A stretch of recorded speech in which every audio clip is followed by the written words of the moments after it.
Tugas praktikum, judul praktikum pembuatan dan penggunaan anemometer sederhana untuk mengukur kecepatan angin. Hadi Rizik Damanik, dosen pengampu, Salmiati MPD PhD.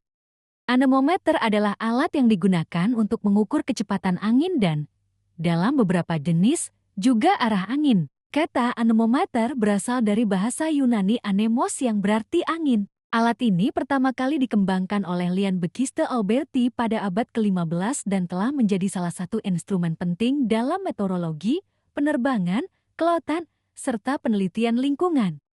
Anemometer bekerja berdasarkan prinsip bahwa angin yang bergerak akan menggerakkan bagian mekanis atau mengubah sifat fisik seperti suhu kawat pada anemometer hot wire, yang kemudian dikonversi menjadi data kecepatan angin. Jenis-jenis anemometer yang umum digunakan antara lain anemometer cangkir, anemometer baling-baling, dan anemometer kawat panas hot wire anemometer Wicaksono dan Pradana, 2020.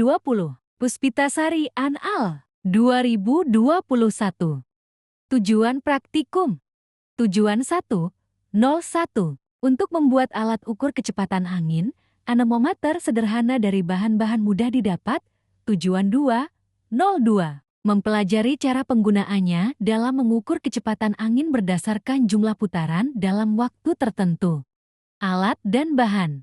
Alat tulis, pensil, 2 sedotan, kata, anemometer digital, tusuk sate, 5 gelas cup jarum, bahan, angin. Cara kerja. 01. Pertama-tama siapkan alat dan bahan. Setelah itu, lubangkan bagian gelas cupnya plastik yang pertama di semua sisi. 02. Setelah itu, buat lubang di bagian ujung gelas cupnya menggunakan jarum. Lalu setelah itu, masukkan pipitnya ke dalam gelas cupnya yang sudah dilubangi sebanyak 4 gelas cup. 03. Selanjutnya, setelah memasukkan pipet, masukkan pensil dari ujung gelas cup dan di ujung pensil ditusuk jarum. Hasil pembahasan pengamatan. Pembahasan. Berdasarkan tabel hasil pengamatan dari kelompok 3 mengenai perbandingan pengukuran kecepatan angin menggunakan anemometer sederhana dan anemometer digital, berikut adalah pembahasan dan kesimpulannya. Perbedaan nilai pengukuran.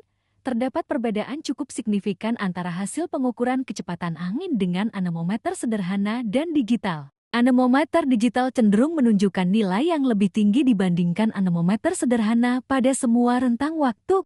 Akurasi anemometer sederhana. Nilai yang dihasilkan anemometer sederhana lebih rendah kemungkinan karena keterbatasan sensitivitas alat, friksi mekanik, atau kesalahan pembacaan manual. Misalnya, pada pukul 07,0 kurang 09,0, anemometer sederhana mencatat 0,44 meter S, sementara digital mencatat 1,1 meter S. Pola kecepatan angin bervariasi sepanjang hari. Kedua alat menunjukkan tren peningkatan kecepatan angin pada malam hari 19,0 sampai 21,0, di mana nilai tertinggi tercatat anemometer sederhana 0,628 meter S, anemometer digital 1,6 meter S. Konsistensi data, meskipun nilai berbeda, pola perubahan kecepatan angin dari waktu ke waktu relatif konsisten antara kedua alat.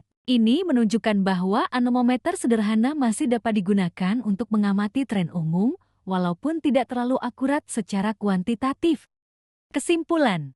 Anemometer digital memberikan hasil pengukuran yang lebih akurat dan sensitif dibandingkan dengan anemometer sederhana. Anemometer sederhana tetap dapat digunakan untuk pemantauan kasar atau edukasi, namun tidak direkomendasikan untuk aplikasi yang memerlukan ketelitian tinggi. Kecepatan angin tertinggi terjadi pada malam hari 19,0 sampai 21,0 dan terendah pada sore hari 16,0 sampai 18,0. Meskipun terdapat perbedaan nilai, pola fluktuasi kecepatan angin dari kedua alat cukup sejalan, menunjukkan bahwa anemometer sederhana dapat mencerminkan tren umum. Daftar pustaka. Thanks for walking.